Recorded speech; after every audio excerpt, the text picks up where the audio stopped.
I feel like every season of the morning show, we say this is the wildest season yet, and we are not about to break that tradition. The fourth season of the show was easily the most outrageous, but here's the thing. People still can't stop watching. How does the morning show do it? I'm Elamin Abdelmahmoud. This is Commotion. Emily Longeretta is here. Cassie Cao is here. And we're going to talk about the season in all of its melodramatic glory. Hello, both of you. Hello. Hi. Hello. I'm excited to do this. I'm excited to talk about the morning show because I feel like the bar keeps getting higher and higher. Emily, I'm going to start with you because I feel like before we get to the finale, which was last night, it'd be helpful to maybe set people up here for... Maybe you want to explain what is it about the show that has people continuously just so captivated? I mean, there are so many things. I'm glad you didn't ask me to explain the show because that would be absolutely impossible, as you guys know. Yeah. I think it's the mix of things that are happening that could happen and current events. I mean, they've tackled the Me Too movement. They've tackled corporate power this season, AI, and way beyond. But they've taken that and then turned it up to 11. It's also full of beautiful, incredible people like Jennifer Aniston and Reese Witherspoon and Jon Hamm. So who doesn't want to watch them get into a lot of trouble with the backdrop of a New York morning show? I mean, it sounds like, it's the perfect recipe for chaos, I want to say, in the best way. Listen, since the first season, so the first season is an adaptation of a book that existed, a real life book that existed that's sort of detailing the wars between morning shows and like what morning shows try to do to sort of like one up one another.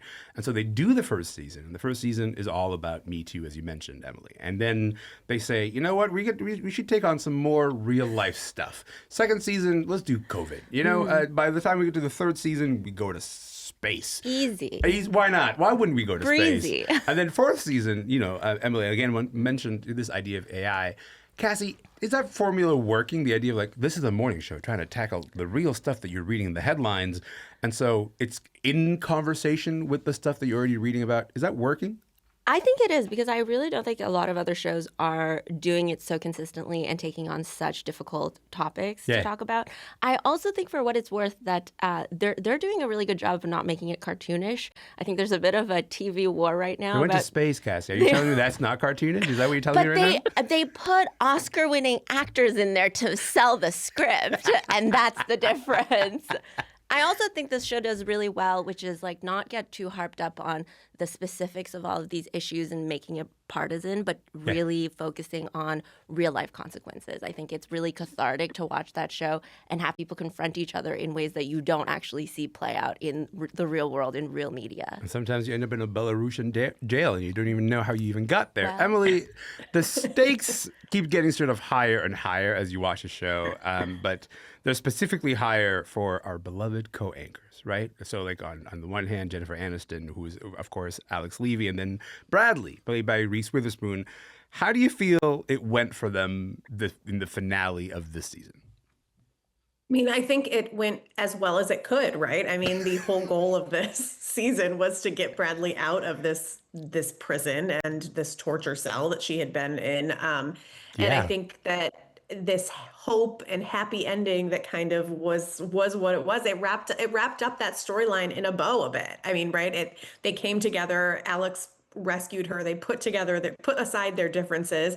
And I will say one of the things that I really liked about the finale was that all of this craziness, we can't, deny, regardless of how much we adore the show. I mean, I adore the show, but it's, it is crazy. There's a lot of really outlandish storylines, but this finale put that aside to hone in on the reason people we love it is the characters and how much they get along and the fact that they'll be there for each other at the end of the day. And I think that's what worked so well in the finale. I'll tell you this. I have not seen the season 4 finale, but what I like about the morning show is I think they do finales well. I actually think it's a show that consistently does, as much as like the storyline might take as many crazy turns as possible. Oh my God, why is Reese going to space? There's sort of an open question as to whether you land the arc that you're taking people on, right? And this show has consistently kind of done finales well. And it's exactly that thing that you're talking about, Emily, this idea of if you set up the emotional stakes with the characters, maybe have some kind of payoff because these are the people that we're actually in love with. We should note, Emily, last night you were at the red carpet for this finale. What were you hearing as you were sort of among all the stars?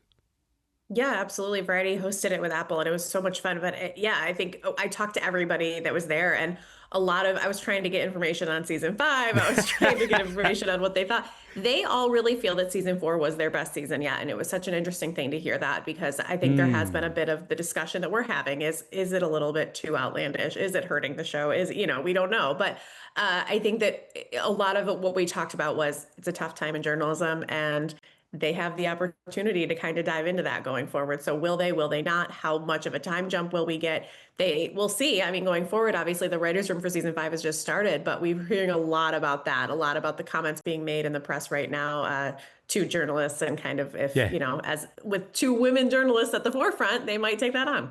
I just say, like, the whole engine of the show is, like Alex Levy, played by Jennifer Aniston, and she has had a long history of hosting the morning show. So as a result, she's a bit more invested in keeping up appearances.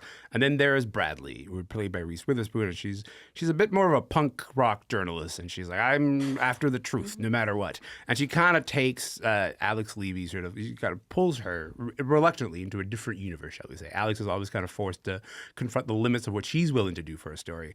I want to play one of the bigger moments from that finale. So here's when Alex Levy finally exposes the wrongdoings of Celine Dumont, which is the villain of the season, played by Marion Cotillard, on live television. Yesterday, I went on the morning show to announce that I had decided to step away from UBN. That was a lie. The truth is, I was forced out by acting CEO Celine Dumont, who is trying to shut down a story that implicates her in a cover-up at the network. The thing about that rising violin, the strings as it's playing, like, oh, I'm in it for the drama. Cassie, were you watching this season? Tell me about, like, what's the storyline that got you the most?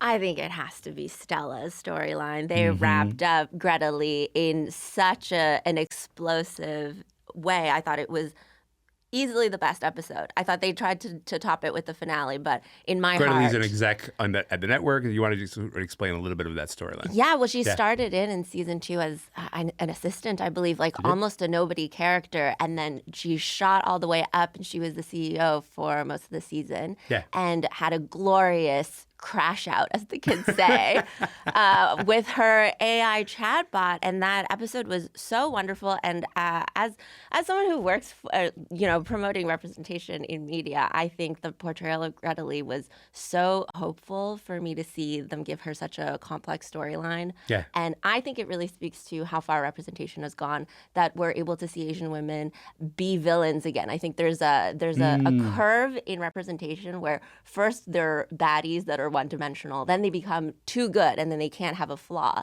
And now we've settled into this place where she can be complex and bad and do a lot of bad things, and yet the audience and the writers give her the space to explore why she might have been between a rock and a hard place. And I just love to see it. Cassie Cao said, I support women's rights, but also women's wrongs sometimes. Yes, absolutely. It's the glass ceiling and the glass basement. Yeah, and I think that's the thing that you see, right? You see Stella sort of constantly thrown in situations and be like, I don't think I can fix this except for my way, Yes. And then as she does that, she maybe makes a few wrong choices. And also just what a great performance by Greta Lee. That chatbot scene was so funny. I would read it as a sitcom, but her acting elevated that. I feel like this show consistently gets great actors to ground absolutely banana scripts. You know what? I want to play a brief clip of. So this is a bit of the sort of internal crisis that Stella's going through this season. You get used to being looked at, thought of in a certain way. Smart, hardworking, steady. Someone who does the job without expecting credit. Who will shrink herself when asked. Who won't cause any trouble. Be who they want you to be until you can't. Until you break. Greta Lee's voice, just saying the words "until you break," sells the whole thing in that moment there. Emily, what about you? Was there a character or storyline that for you were like, you know what? You guys kind of got that right?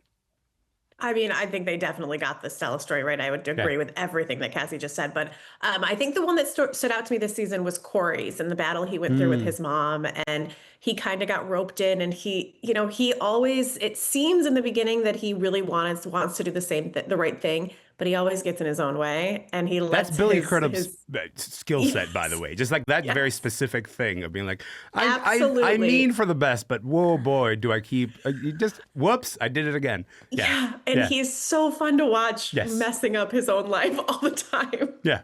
I think there's something about the idea, though, as we sort of like sit about, talk about Greta Lee and talk about Billy Crudup, sort of pulling these wonderful performances, genuinely wonderful performances, set against the backdrop of like the things that they have chosen as the dramatic stakes, Emily, are, shall we say, more and more outlandish, right? This idea of like, okay, so there's like Iranian defectors, there's Russian oligarchs, there's these deep fakes.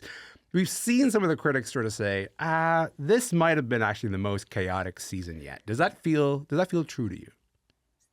I do. I agree 100%. I think that I don't know that I think chaos is necessarily a bad thing, because I think it gets people talking about the show. Would we be having this conversation if it wasn't as chaotic as it was? Maybe not. I think that this season, bringing in all of those kind of outlandish and a bit out there storylines were a lot, with also bringing in a lot of new people, with a lot of bringing in a Jeremy lot of Irons, by the way? What? Yeah. Yeah. I mean, an icon. I'll watch that man paint a room, but yelling with Jennifer Aniston, 100%. He plays sign Jennifer me up. Aniston's dad in this. Yes, 100%.